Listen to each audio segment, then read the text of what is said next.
Supreme court के सामने एक सरप्राइजिंग केस आया। केस में सवाल ये था कि अगर कोई भी लड़का किसी लड़की के साथ शादी करने का वादा करता है और वो उस वादे के बेसिस पे लड़की के साथ रिलेशनशिप में आता है या फिजिकल रिलेशन बनाता है, लेकिन बाद में लड़का अगर शादी करने से मना करता है या फिर अपने वादे से पीछे हट जाता है, तो क्या लड़की के साथ जो फिजिकल रिलेशन बनाया गया था उसे रेप माना जा सकता है?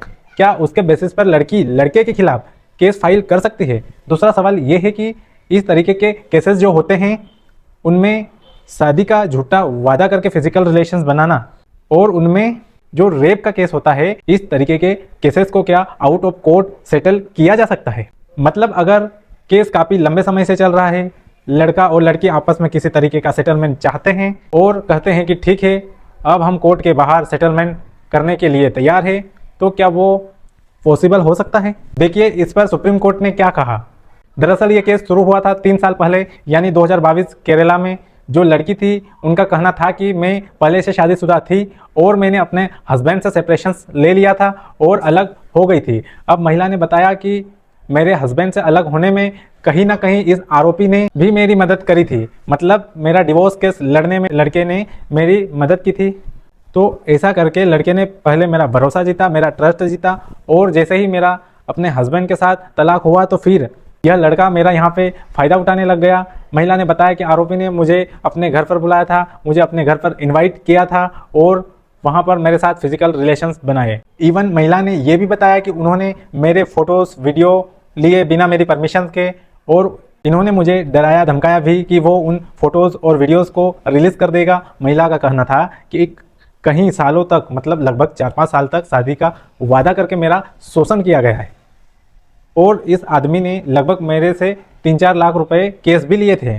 उन्होंने ये भी कहा था कि मेरे गोल्ड की ज्वेलरी वगैरह भी इनके पास ही है, और अब ये जो है इन सारी चीज़ों को भी देने से मना कर रहा है। अब हुआ क्या, इस केस में जैसे ही महिला ने एफआईआर दर्ज करवाई तो आरोपी जो है वो केरला हाईकोर्ट पहुंच गया कि मेरे ऊपर एफआईआर हुई है, मैं किसी भी वक्त अरेस्ट हो सकता हूं, तो मैं चाहता हूं कि मुझे यहां पर एंटिसिपेटरी बेल दी जाए। लेकिन केरला हाईकोर्ट ने जमानत नहीं दी और कहा कि देखिए आपके ऊपर जो आरोप लगाए गए हैं वो काफ़ी सीरियस है, और इन केसेस में हम आपको अगर बेल दे देते हैं तो पुलिस आपसे पूछताछ नहीं कर पाएगी। फिर आरोपी पहुंचा सुप्रीम कोर्ट, अपना पूरा मामला बताया, जिसमें कोर्ट ने कहा कि अभी तो फिलहाल कोई ज़्यादा सीरियस एक्शन मत लीजिएगा लड़के के खिलाफ। इस तरीके से कोर्ट ने लड़के की गिरफ्तारी पर रोक लगा दी। जैसे जैसे ये केस आगे बढ़ा तो सुप्रीम कोर्ट को ये समझ में आया कि इस केस का कोई भी एंड नहीं है। लड़की अपनी जगह लड़ती झगड़ती रहेगी, मेरे साथ ऐसा हो गया, मेरे साथ ऐसा हुआ, मेरे साथ गलत हुआ, और इसमें लड़का मानेगा नहीं। तो केस फाइनल कंक्लूजन पर लेके जाने से बेहतर होगा कि सुप्रीम कोर्ट ने लड़का और लड़की को ये सजेशन दिया कि आप एक काम करिए, आप इस मैटर को आपस में सेटल कर लीजिए, जिसमें लड़की और लड़का दोनों एग्री हो गए केस को खत्म करने के लिए। अब सवाल आता है कि क्या रेप, मर्डर और डकैती जैसे अपराधों में केस को आउट ऑफ कोर्ट सेटल किया जा सकता है? इन सीरियस केस में आमतौर पर सुप्रीम कोर्ट सेटलमेंट आउट नहीं करता है, पार्टीज को ये रास्ता नहीं दिया जाता है। ऐसी ही कानून की जानकारी के लिए चैनल को सब्सक्राइब कीजिए और बने रहिए हमारे चैनल के साथ। धन्यवाद दोस्तों।